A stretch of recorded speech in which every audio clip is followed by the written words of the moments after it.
Hi, everybody. I love those cabinet meetings. I do. I love them. The transparency is always fabulous. Thank you for being here. I appreciate it. I see some new faces. Some of your colleagues are traveling today with the secretary. I think they're, because you don't look like Matt Lee at all, but that I've seen you before. It's all right. That's all right. Thank you all for being here. Do have, of course, a couple of announcements here as we begin. In my own voice, not AI. Not that you have some questions about that. All righty. So, of course, as we know, as we have all been following the situation in Texas, of course, the horrible catastrophe there for everyone. To begin, our hearts break following the tragedy in Texas earlier this week. President Trump did sign a major disaster declaration for Kerr County. During this time, we are moved by the many countries around the world who have expressed their condolences. We are thankful to our regional partners, including our friends and neighbors in Mexico, who generously have sent brave firefighters and members of their civil protection water rescue teams to support the search and rescue efforts in Kerrville, Texas. We tend to take each day for granted as we focus on the minutia of each day. The pain and suffering of the families who have lost their loved ones, including the children who have died or who remain missing, is beyond comprehension and shocks the soul. Everyone here at the State Department is keeping all those affected in our prayers and in our hearts. And now, today, Secretary of State Marco Rubio joined President Trump for a cabinet meeting at the White House.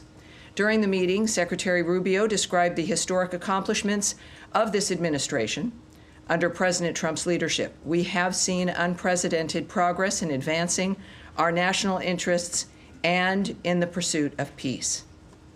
To quote Secretary Rubio, "We prevented and ended a war between India and Pakistan. NATO is now at 5% for the first time ever, the highest numbers ever. A peace deal between the DRC and Rwanda.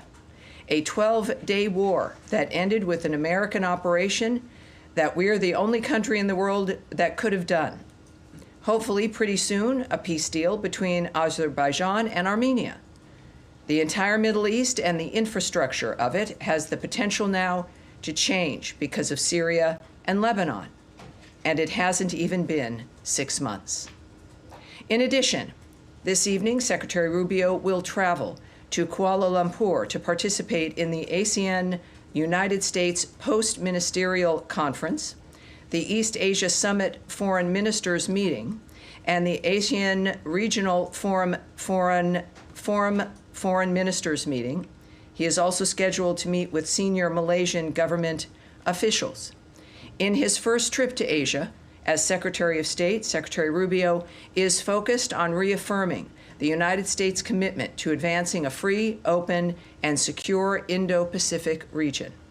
During this trip, the Secretary will highlight the strength of our comprehensive strategic partnership with ASEAN in delivering results for the American people and the people of Southeast Asia, as well as our commitment to building on our comprehensive partnership with Malaysia. And with all of that, I will take your questions here. Andrea Mitchell. Yes, ma'am. Thank you so much. Well, in your own voice, can you explain how it could happen that some imposter tried to get access via a fake, signal ID of the Secretary of State reaching out to officials, foreign officials, as well as domestic officials? And how could it happen? And can you explain, did they get in and did they get any access? Well, there's a few things I can say to you here. The State Department, of course, is aware of this incident and is currently monitoring and addressing the matter. The department takes seriously its responsibility to safeguard its information and continuously takes steps to improve the department's cybersecurity posture to prevent future incidents. For security reasons, we do not have any further details to provide at this time. The State Department, of course, when we think about the reports that have occurred, and the details that we would like to provide become problematic, obviously, when it comes to investigations and the nature of the actions that we're taking. So that's what I have for you right now. Well, can you say anything, can you tell the American people that there was no damage, no violation of security? Yeah, I will not, whether that's the case or not, go into any of the details. This, of course, is the State Department. It's the United States government. We live in a technological age that we are well enmeshed in, and I'll leave it at that. But when there is something to report, everyone here will hear it first. Can you say whether it was discovered by state or by another government agency or by an outside provider? I cannot go into any details regarding discovery or the actions that have been or are being taken or will be taken. But it will be something that you will hear. All right. Yes, Humaira, Reuters. Hi, Tammy. Thank you. What can you tell us about Gaza ceasefire talks? Prime Minister Netanyahu is here. He's going to meet with President Trump again tonight. Is it close? What are the remaining sticking points? So many questions. I mean, that's 7 questions so far. No, it's only 2, actually. Yes, all right. You can handle it. I think I can. I think I can. It's an important question, obviously. This is something that the president and this administration has been focused on, as has the secretary from day one. I can tell you that I think, as it has been clear, the president has been optimistic from the start, and his optimism holds. He is very hopeful for progress. There was some commentary made, of course, at the cabinet meeting, which I do want to share with you. The Witkoff had also made some remarks. Is this in the book or in the paper here when it comes to the commentary? I think we're going to get that. You might see one of my specials coming up here in a moment. Because I want to get you specifically what, of course, the special envoy has said as well. So let's get that. That was what was fun, with a lot of people here at the State Department taking furious notes as the commentaries went around the table for the cabinet meeting. But we have from both the special envoy and the president. Got on so many issues. But yes, let's get this. On the Netanyahu meeting, there will be another meeting this evening with Prime Minister Netanyahu. The president has noted, of course, Gaza is a tragedy, and everyone wants to get it solved. Ambassador Steve Witkoff says we're in proximity talks now. We had 4 issues, and now we're down to 1 after 2 days of proximity talks. So we're hopeful by the end of this week that we'll have an agreement that brings us to a 60-day ceasefire. 10 live hostages will be released. 9 deceased will be released. We're meeting with all the hostage families to let them know, and we think this will lead to a lasting peace in Gaza. So I think that's what we have. Right. Do you know much about the sticking points? Because Palestinian sources had said on Monday that there's been progress has been held up by Israel's limits on allowing humanitarian aid into Gaza. And in the text, it says the aid will be delivered by United Nations, Red Crescent, and other agreed channels. Does the U.S. want and Israel want for GHF to be one of these channels? Well, we're focused on still getting a ceasefire. We're still at the talks of that. It has not been signed. It's not been established. We believe it will be. We had a ceasefire once before. That was broken early on in this dynamic. On October 7th, there was a ceasefire. That was also broken by the same monsters who continue to make statements, which I would suggest anything you hear or receive from Hamas, that terrorist group that is responsible for this suffering and the carnage for generations, you should look at with a side eye, with suspicion. And many of the reports you hear are from that perspective, still certainly detached from what's best for humanity and from the reality of the situation. We're focused on, the president is focused on the ceasefire itself. Nothing is given until it's done. And that is what we're looking at. I think that for those who are thinking about more aid, that's fabulous. Of course, the State Department and certainly Secretary Rubio and the president have made comments throughout this process about the importance of aid, about the importance of assisting the people who are the first victims of Hamas, which are the people of Gaza. And we've stayed true to that principle, and we remain committed to it. So however many are going to participate in the rebuilding and in an end to the suffering, it's great news, but it has to be new ideas that can actually succeed. And we're on our way, of course, to accomplishing that. All right. Yes, Jillian. What was the Secretary's reaction to finding out that he was being impersonated and represented to allies and adversaries through this AI mechanism? We're not at a point here where I will discuss or portray what actions are being taken or his reaction. The Secretary, great news is, of course, he is very transparent, quite transparent, and he's direct with everyone. I think that any description of his reaction, of course, belongs to him, and I would suspect that at some point we'll have that for you. There was this press conference today, the Secretary of Defense and Agriculture were talking about the threat that the Chinese government poses here in the United States with the strategic acquisition of farmland that's near military bases. What is the State Department prepared to do to hedge against those kinds of intrusions?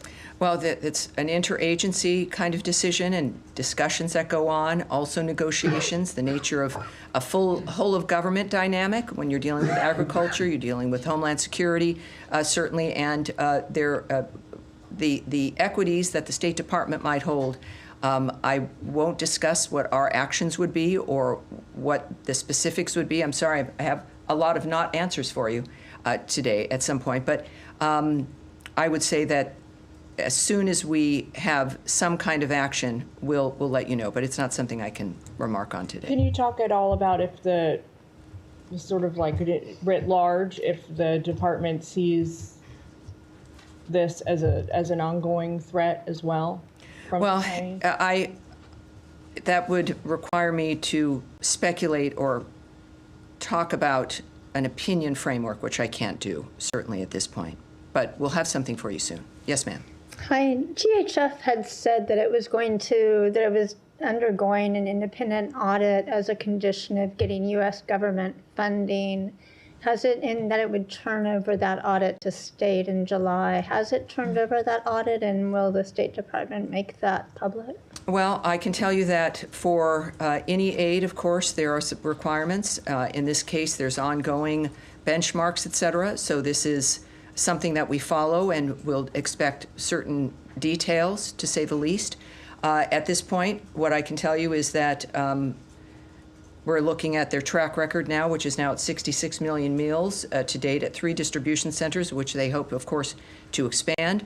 And whatever our requirements are regarding aid, this aid and any other aid, I won't discuss here at this podium, but it certainly is a standard that is worthwhile and matters based on, as you know, we've done a huge revamp of our foreign aid framework, and it's based on making sure that what happens meets our standards, our vision for what's best for America, and our values. And at this point, it's clear that we believe GHF has the potential for that, and we're moving forward. So as soon as there's more details, we'll get that to you. On that topic, does the State Department disagree with the counts of international bodies and aid groups that hundreds of Palestinians have been killed, have been shot trying to receive the aid? And if not, what is the State Department assessment, or what is Israel saying about how many, if any, Palestinians have been killed?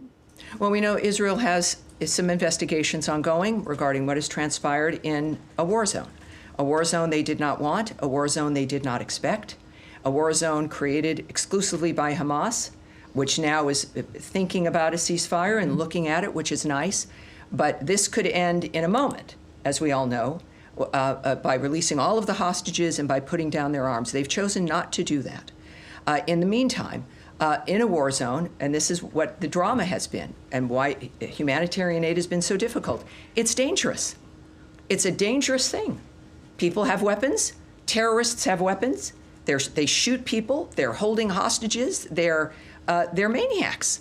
And we have endeavored to push through that to get aid to the people of Gaza without it being stolen by Hamas, which has used it, which has weaponized it, essentially, to enrich themselves, to purchase more weapons, to build more weapons, and to terrorize local residents. They're not stealing it because they care about the lifestyle or the quality of life of the people in Gaza. If they did that, they wouldn't be a terrorist group and they wouldn't have attacked and murdered 1,200 Israelis on October 7th. So it's about getting the aid where it belongs to the people who need it without putting it into the coffers effectively of the terrorist group causing all this death and destruction. Yes, Tom.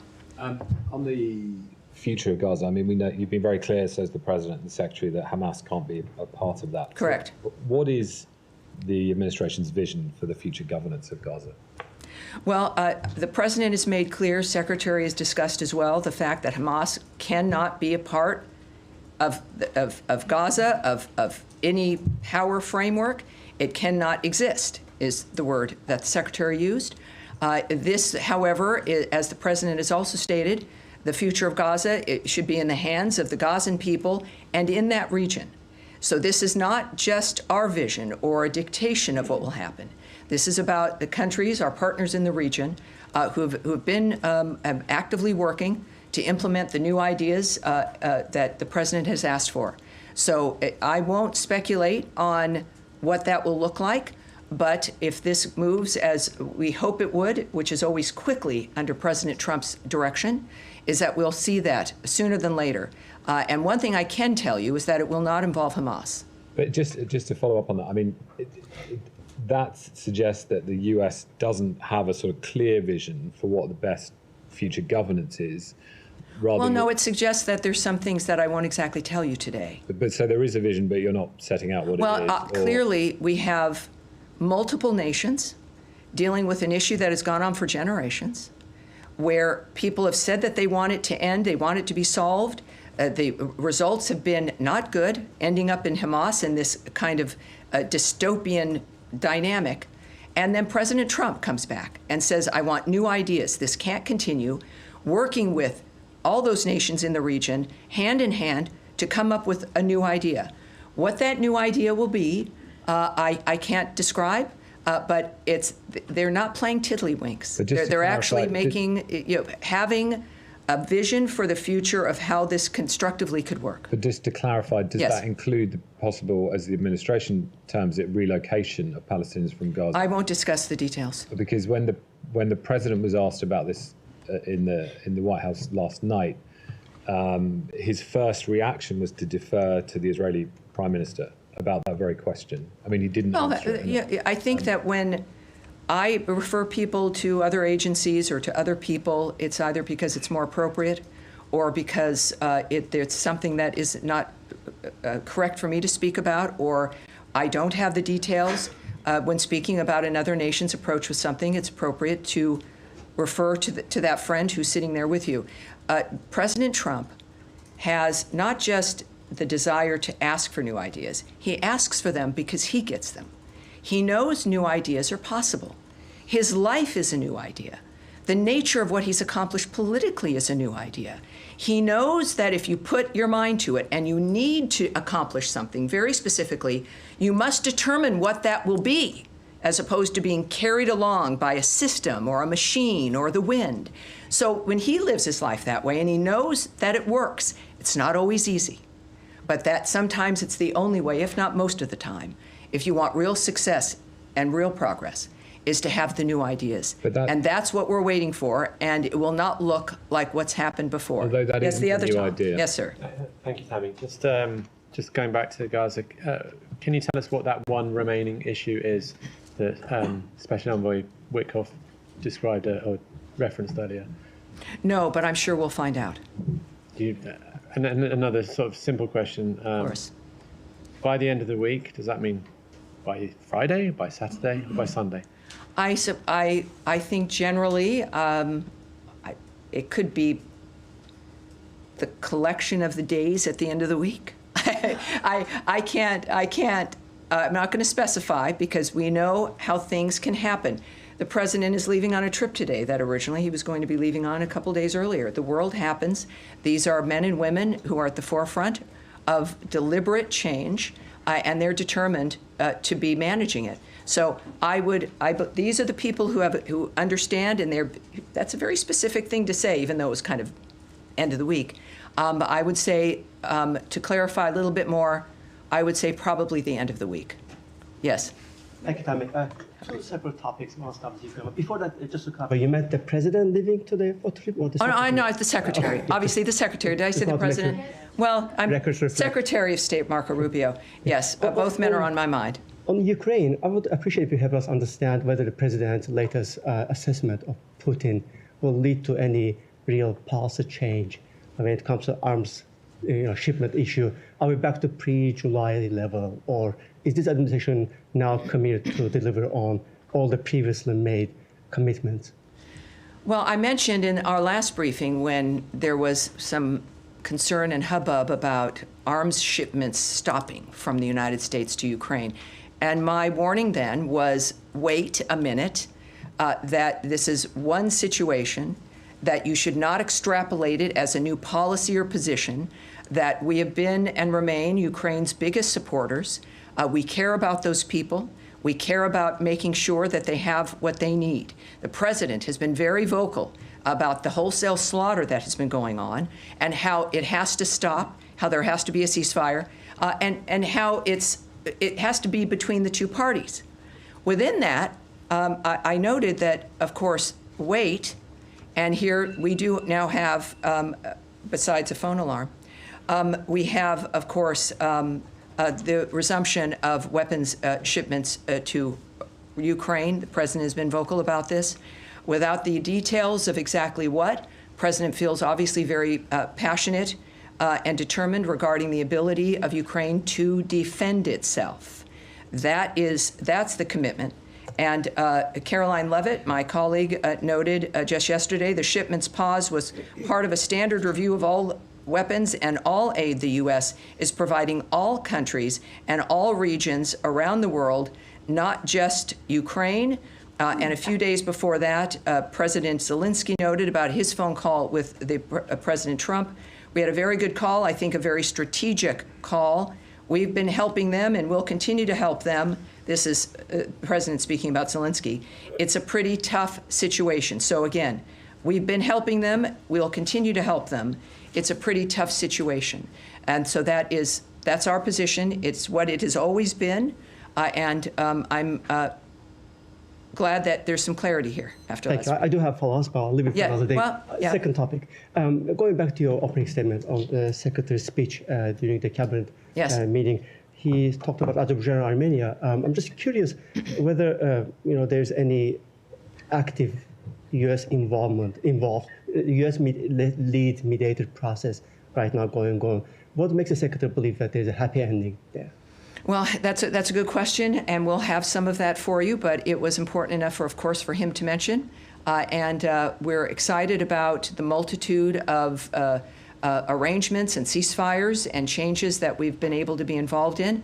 The Secretary noted that for a reason, and when we have some more details for you, I'll get it to you. Thank you. All right. Yes, sir, in the back there. Here's a question on Iran. The president mentioned yesterday that the Iranians have requested a meeting.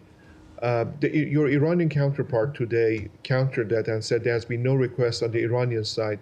Is there a misunderstanding here? And are you still communicating via the Omanis, or are there other countries involved here? Well, I would say that I don't have a counterpart in Iran. I'll say that right now. But I would remind you that our commitment to all of these issues remains. The president has been very public in saying that he wants Iran to return to the normal collection of nations. Our commitment has been steadfast through all of these conflicts, and now is a time for Iran to take advantage of that. But we've, of course, seen them do certain things that have not been helpful, like withdrawing from the IAEA, et cetera. But President Trump is determined to have success there for the Iranian people and for the world and for the region.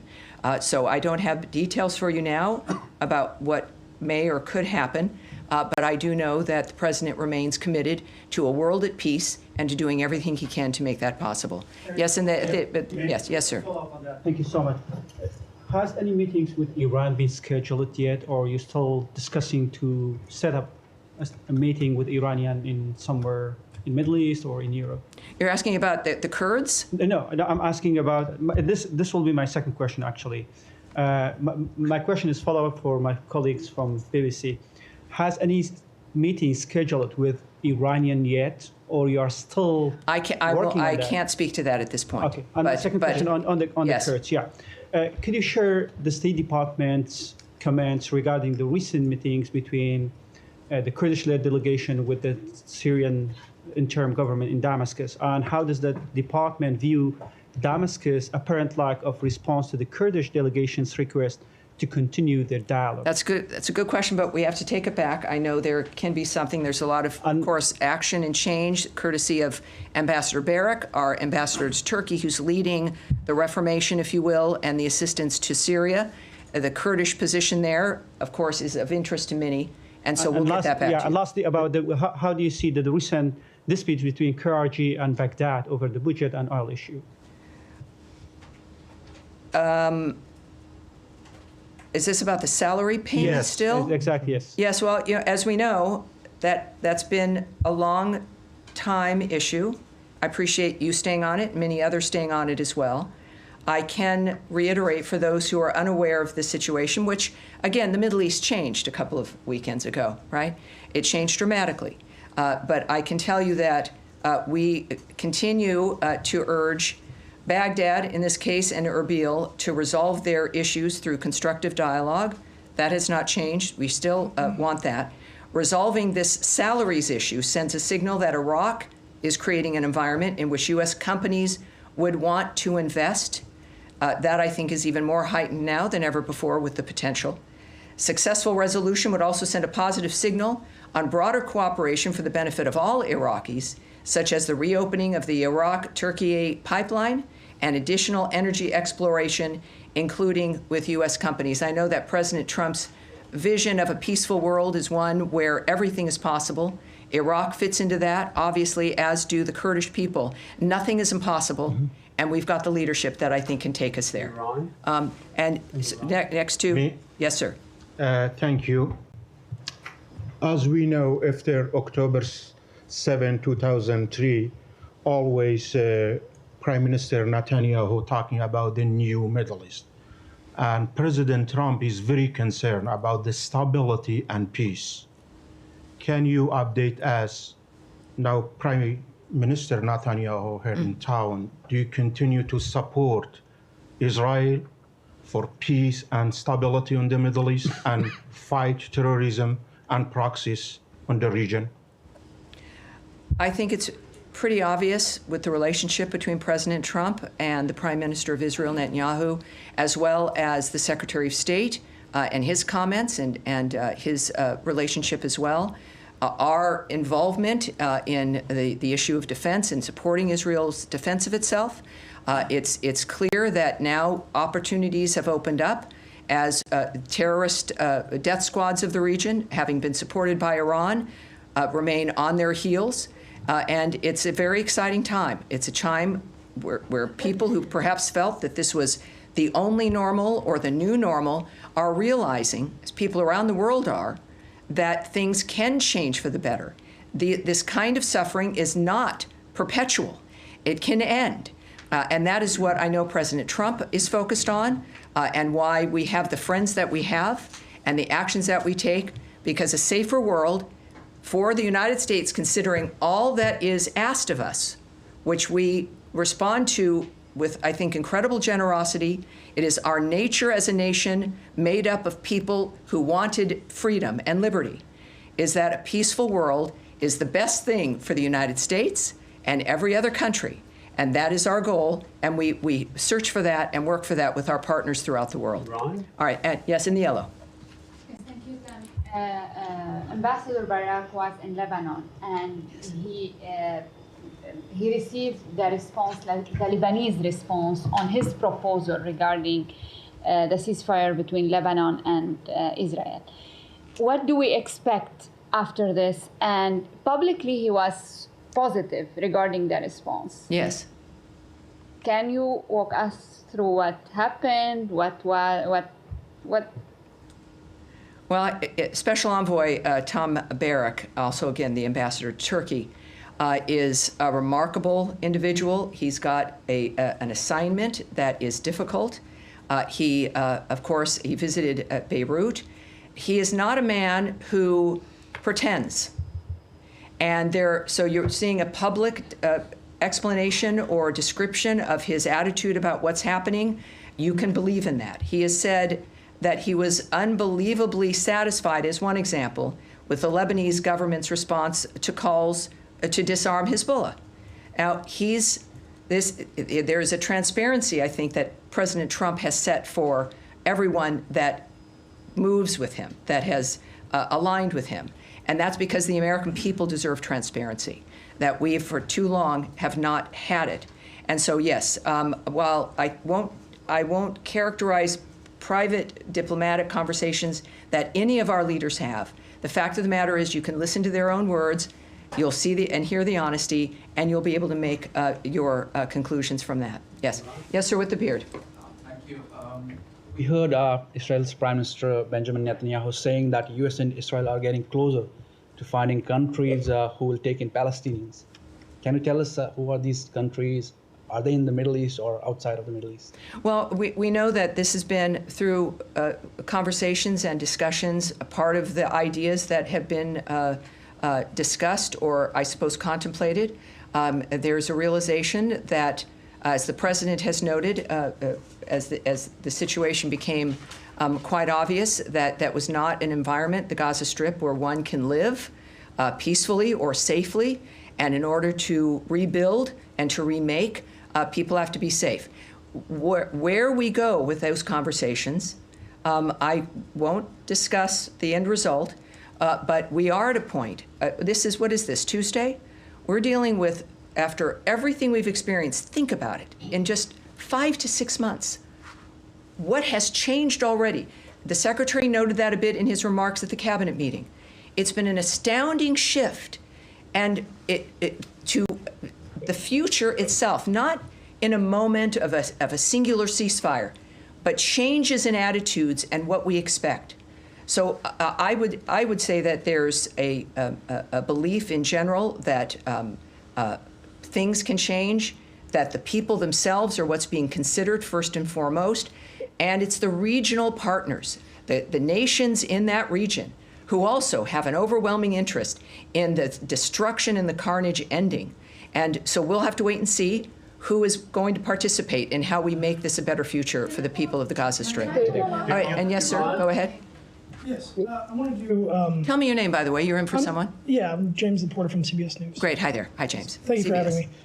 I wanted to take us back to Russia-Ukraine for a minute and something the president said. And I'll give you the quote. Quote, "We get a lot of BS thrown at us by Putin. If you want to know the truth, he's very nice to us all the time, but it turns out to be meaningless."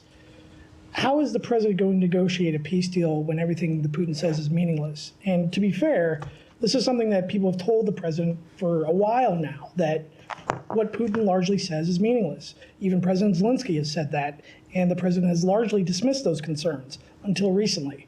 I would urge you to be cautious about presuming the nature of the choice that the president makes, what informs his actions. Don't project onto him that he's dismissed concerns or accepted them. I've not been involved in high-stakes peace negotiations between nations, one of which is a nuclear-powered nation with nuclear weapons. Many of these issues are dealing with nations that could obliterate people in a flash. So I'm not going to presume, and none of us should, the nature of the choices that President Trump specifically makes in his determination to save people's lives and to end the absurdity of what has happened in some of these situations. He tries. He doesn't give up. He talks with people. He knows he can persuade people. He knows Vladimir Putin. There's an effort, and he was committed and remains committed to diplomacy first. But he must know that when there's a limit to that, and he believes, as I think we all should, that people, as they're portrayed in the media, can be one thing, but also that over time people do change for the worse or for the better. And President Trump is going to make a decision based on the private conversations he's had, the people that he knows, the other people involved in the negotiations, the advice he receives, the guidance from his cabinet, but also his own judgment, which has been remarkable, and his transparency. So you hear his assessment. Right. When it comes to when you make a deal with someone or something is arranged, and the secretary has noted this also, is that you don't make a deal with someone because of trust. You make a deal with someone based on what they do and what they don't do, ultimately in the fashion of that deal. So otherwise, with people who cause death and destruction around the world, there would never be any arrangements because there are many people you can't trust. But it's about setting a stage where people must comply with a certain dynamic or there's a price to pay. You don't need to be able to trust someone to do that. You need to be able to have an environment that someone only, frankly, like Donald Trump and the United States can set to put certain people in a line that is best for the world and their own countries. In February, One more. In February, One more. President Trump One said second, he would sir. keep his Please, word. in the back, stop, and we'll get one more, and then I'll move to you. Yes. Go. One more, sir. Sir, James, one more for you. Well, in February, the president did say, I think he'll keep his word. I've known him for a long time. I think he will. I don't believe he's going to violate his word. Isn't that based on trust? Well, it is. He says that, he tells you what he's thinking, and then the whole point of negotiations and dealing with this kind of thing is based on time and actions that pass.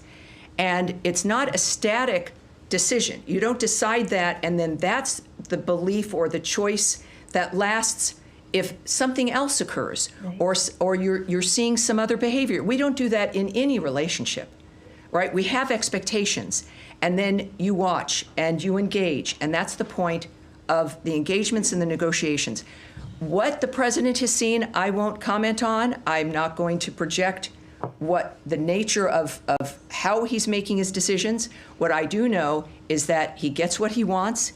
He's an open-minded man, but he's not naive. He is principled and clear in what he wants to achieve. That's what we're seeing. So keep that in mind as we move forward. Now, I will move to the back. Sir in the glasses, and not you in the blue shirt, in the tie, and then back to you after this. Thank you so much, Tammy. Yes. It's on the Quad meeting, actually. I was trying. Great. Okay, that was fun. I enjoyed the Quad meeting. Yes. And last week I was trying to do this. So I have so many, I'll put everything together for you to be impactful. Oh, well, thank you. At the recent Quad meeting, Indian Foreign Minister Joy Shankar said India has every right to defend itself against terrorism and expect Quad partners to understand that. Given the situation that India shares the longest border with Bangladesh, given the situation, last week, ammunition linked to the last year violent anti-government movement in Bangladesh was found in the baggage of UNIS interim government advisor Asif Mahmood at Dhaka International Airport. And under the UNIS-led interim government, last week, Sri Sri Durga Mandir, Hindu Mandir, was demolished by government bulldozer. Hindu Barber was taken. All right. Now you. Last one. We try to avoid soliloquies or the little history lessons. I understand it's complicated, detailed. dynamic involving India and Bangladesh. We understand that. There is, and I would send you to state.gov. I'm not being trite here in this suggestion. There are two statements regarding the Quad meeting, one from Secretary Rubio and a joint statement from all the partners that is quite extensive. And that is what we are willing to share about what happened in those meetings. So those are the purpose of the readouts. I will certainly not characterize not only the Secretary's position about the United States. I'm not certainly going to characterize India's or any other nation's position or statements in what is a diplomatic meeting. But I would suggest you see that joint statement, and I think we'll be in good shape. Now, behind you in the blue shirt. Thank you, spokesperson Tammy Bruce.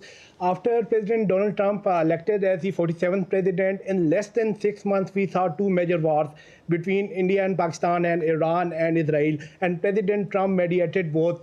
Pakistan first nominated him for Nobel Peace Yes, Prize, they did. and now Israel. How you see this? And second, ma'am, you have been asked 2 times before. What is He's counting. Yes, Okay, keep going. In Pakistan, when there were elections here in the United States, there was much enthusiasm. A former Prime Minister Imran Khan is currently in jail. What is your official take on it? Do you see it as an internal matter of Pakistan? What's the take of this administration on Imran Khan's imprisonment in Pakistan? Well, for the administration's opinion regarding Mr. Khan's situation, I would ask you to check with the White House and my colleague Caroline Leavitt on the issue of the fact that President Trump has been nominated now twice, certainly by the latest by Prime Minister Netanyahu regarding our work for peace regarding Iran and Israel.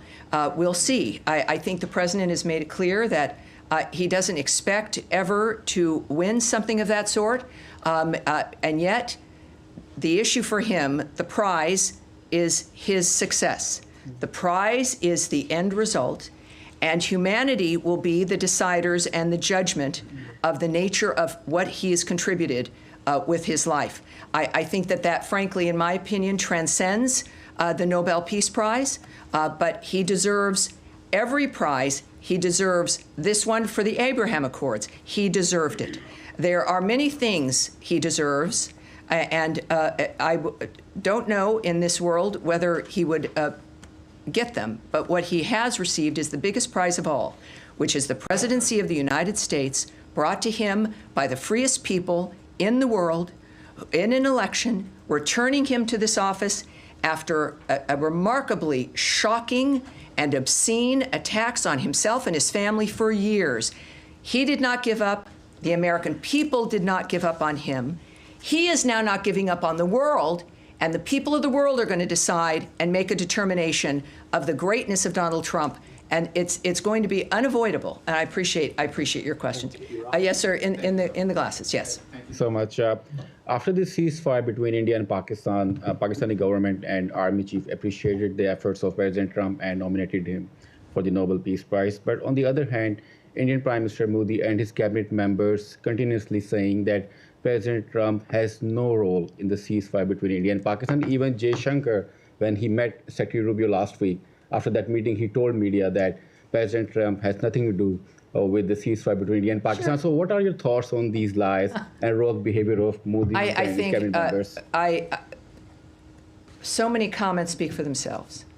That's one of the good news aspects of our modern world, is people can see what's really occurring. You're not reliant on a comment to know what has really happened. The world is playing out in front of us in real time, on big screens and small screens. Everyone will have an opinion. That's an opinion. Some opinions are wrong. Mine rarely are, but other people's opinions can be wrong. But that's what we get to do, is an analyze and judgment. And the fact is that we understand in front of us every day the clarity of what's transpiring in our world. We're the first generation of a couple generations here. So many of you are much younger than I am. Where my generation, perhaps I would say, growing up with a big TV that had the turn dial, and I was the remote control. It was, Tammy, go change the channel. And you change it, you got 4 channels, and the speed, the exponential speed of change of technology that now I would watch television on my phone that is in my hand is natural for so many, but it reminds many of us of how quickly things will change, how much information we can get, and the seriousness of making up our own minds when it comes to the things that the world puts upon us. Donald Trump is here to help make that easier and to help use this to make things clear. Secretary Marco Rubio is in the same position. The Vice President of the United States also involved in the negotiations with Pakistan and India. J.D. Vance, same dynamic, fresh views, new ideas, understanding the world as it sits, and making sure that it's better when they leave, and they will be recognized for that. That's it for today, you guys. I will be here all week, and I will see you on Thursday. We will get, with many things up in the air, we will keep an eye on state.gov and releases that I put out, and also the President's Truth Social, the Secretary of State's X account. Andrea, what is your X account? You've got an X account. Do you keep in touch with Andrea Mitchell? What's your X account? She's not going to say it. All right, you can look her up. And what am I at? State DEPT Spox, SPOX. Stay in touch. Watch everything. Make up your own mind. And I'll see you on Thursday. Thank you, everyone.